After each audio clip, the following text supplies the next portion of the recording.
Welcome back friends to the capsule number 6 जियोटेल। Sir अभी तक हमने सभी सब्जेक्ट के कुछ टॉपिक्स उठा रहे हैं, जैसे कि इकॉनमी से शेयर्स उठा लिए हमने, non proliferation treaty, India soft power, international relation से पिक कर लिया, one nation one ration card, government scheme से पिकअप कर लिया। उसी तरह आज हम साइंस एंड टेक्नोलॉजी को उठाएंगे। हाँ भैया, जियोटेल बहुत ही इंपॉर्टेंट टॉपिक है, छोटी सी कैप्सूल है, बहुत प्यारी कैप्सूल है। और ये कैप्सूल सर आप लेते रहिएगा, इससे आपका मोटिवेशन बना रहेगा और आपको कॉन्फिडेंस मिलता रहेगा। ठीक है, तो आइए शुरू करते हैं कैप्सूल नंबर 6 जियोटेल। पर उससे पहले भैया आप सभी का बहुत बहुत धन्यवाद, आपने मुझे 300 सब्सक्राइबर तक पहुंचा दिया है। तो ऐसे ही आप अपना सपोर्ट बनाए रखिए, इससे मुझे बहुत मोटिवेशन मिलता है। ठीक है दोस्तों, आइए शुरू करते हैं जियोटेल।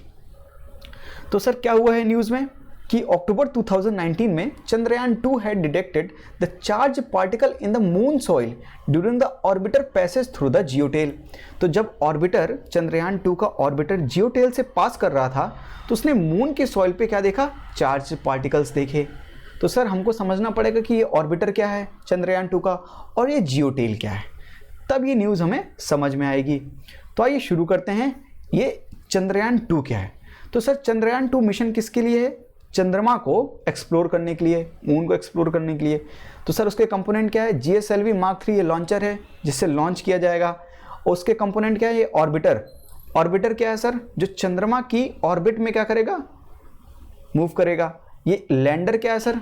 जो चंद्रमा की सरफेस पे लैंड कराने में मदद करेगा, ये लैंडर है।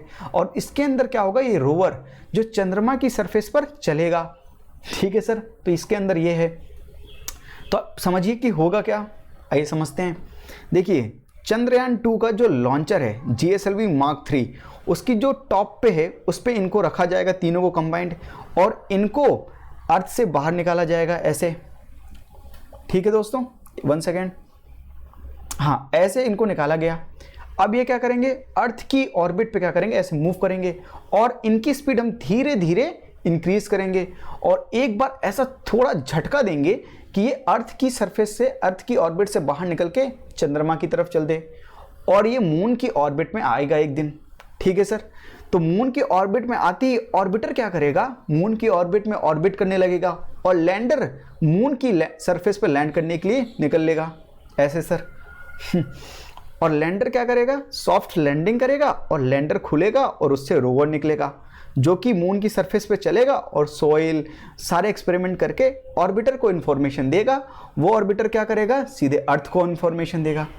ठीक है सर, तो ये समझ गए होंगे आपकी ऑर्बिटर क्या है। मून की ऑर्बिट पर ऑर्बिट कर रहा है वो ऑर्बिटर और इन्फॉर्मेशन किसको दे रहा है? अर्थ पे भेज रहा है। ठीक है, तो इन दो इन्फोग्राफिक्स को आप पढ़ लीजिएगा। तो ऑर्बिटर समझ में आ गया सर कि ऑर्बिट क्या है, चंद्रयान 2 का ऑर्बिटर क्या है जो ऑर्बिट कर रहा है। अब समझते हैं कि जियोटेल क्या है। आइए ये समझेंगे। जियोटेल क्या है सर? जो सन है, यहां पर सन है मान लीजिए, सन की आउटर मोस्ट सरफेस पे बहुत ढेर सारे चार्ज पार्टिकल्स इमिट हो रहे हैं, निकल रहे हैं बाहर सभी डायरेक्शन में। तो आउटर मोस्ट सरफेस को क्या बोलते हैं सर? कोरोना। ये भी कोरोना ही है सर। इससे चार्ज पार्टिकल बहुत तेजी से निकलते हैं। इन चार्ज पार्टिकल्स को क्या बोलते हैं सर? सोलर विंड्स बोलते हैं। और ये अर्थ की तरफ आते हैं और अर्थ को पेनिट्रेट नहीं करते। क्यों सर पेनिट्रेट क्यों नहीं कर पाते? क्योंकि अर्थ की मैग्नेटिक फील्ड है जो इनको क्या कर देती है? रिपल कर देती है। अर्थ की मैग्नेटिक फील्ड है जो क्या कर देगी सर? इनको रिपल कर देगी, माफ़ कीजिएगा, अर्थ की मैग्नेटिक फील्ड इनको रिपल कर देगी। ये यहाँ से आएंगे और ऐसे रिपल हो जाएंगे। तो इनके इंटरेक्शन से क्या बन गया सर? ये मैग्नेटोस्फेयर बन गया। मैग्नेट का स्फेयर, तो मैग्नेटोस्फेयर बन गया, जहाँ से बाहर इन सभी चार्ज पार्टिकल्स को निकलना पड़ेगा क्योंकि पेनिट्रेट नहीं कर सकते हैं सर। ठीक है, तो अर्थ की मैग्नेटिक फील्ड होने की वजह से सन फ्लेयर्स, सोलर फ्लेयर्स, जो सन से जो विंड्स निकल रही हैं, सोलर विंड्स, उनके चार्ज पार्टिकल्स अर्थ को पेनिट्रेट नहीं कर पाते और उनके बगल से निकल जाते हैं। ठीक है सर, अब जिस साइड सन है, उनकी इस इमेज को देखिए, जिस साइड सन है उस तरफ की मैग्नेटिक फील्ड्स को ये क्या करेंगे? रिपल करेंगे, कंप्रेस करेंगे एकदम। तो यहाँ पे ये कंप्रेस होगी और अपोजिट साइड वाला क्या होगा, एक्सटेंड बन के टेल की तरफ बनेगी। ठीक है, ये जो टेल की तरफ बन रहा है मैग्नेटिक लाइंस, ये टेल की तरह जो मैग्नेटिक लाइंस बन रही हैं, इसको क्या बोलते हैं सर, जियोटेल। ठीक है, तो ये मून से भी बाहर तक बनेंगी। इनकी जो मैग्नेटिक फील्ड है अर्थ की, जो ये टेल एक्सटेंड होगी, स्ट्रेच होगी, वो मून से भी बाहर तक स्ट्रेच हो जाएगी। इस टेल को क्या बोलते हैं सर, जियोटेल। आइए एक बार हम आपको पढ़ के समझा देते हैं। The sun emits the solar winds which is continuous stream of charged particles like electron, proton, alpha particles, etc. These particles are present in the upper atmosphere of the sun called corona. तो बाहर वाले atmosphere पे होता है। Since the earth has a magnetic field, it obstructs the solar wind's plasma. The interaction result in the formation of the magnetic envelope around the earth called magnetosphere. On the earth side facing the sun, जो सन को face कर रही है, magnetosphere is compressed, दब जाता है, into a reason जो कि 3 से 4 गुना होता है अर्थ की रेडियस का। On the opposite side the envelope is stretched into a long tail, और उस लॉन्ग टेल को क्या बोलते हैं दोस्तों, जियोटेल, जो कि मैंने आपको समझाया। ये रहा मून।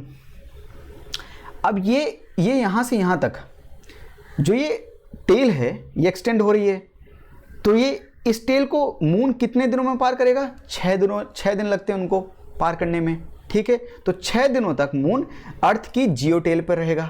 ठीक है, अब समझते हैं कि हुआ क्या है, न्यूज़ देखते हैं। देखिए, जो चंद्रयान 2 का ऑर्बिटर है, जो मून को ऑर्बिट कर रहा है, उस पर एक इंस्ट्रूमेंट लगा हुआ है, क्लास। ये इंस्ट्रूमेंट किस पे लगा हुआ है, चंद्रयान 2 के ऑर्बिटर पे। और इस इंस्ट्रूमेंट का काम क्या है कि वो डिफरेंट टाइप्स के जो रेडिएशंस आते हैं, किससे, अर्थ मून के सॉइल से, उनको क्या करता है, एलिमेंट्स को डिटेक्ट कर लेता है। तो इसने रिसेंटली क्या डिटेक्ट किया है कि सॉइल, मून की जो सॉइल पे कुछ चार्ज पार्टिकल्स हैं, उनको इसने डिटेक्ट किया है। ठीक है सर, कैसे, देखिए, जो सोलर फ्लेयर्स होती हैं सन की, वो मून को क्या प्रोवाइड करती है, एक्सरे का सोर्स बनती है मून के। ठीक है, तो जैसे ही मून क्या करता है, जियोटेल में घुसता है, तो सेकेंडरी एक्सरे इमिशन होने लगता है, और उस सेकेंडरी एक्सरे इमिशन को कौन कैच कर लेता है, ऑर्बिटर कैच कर लेता है।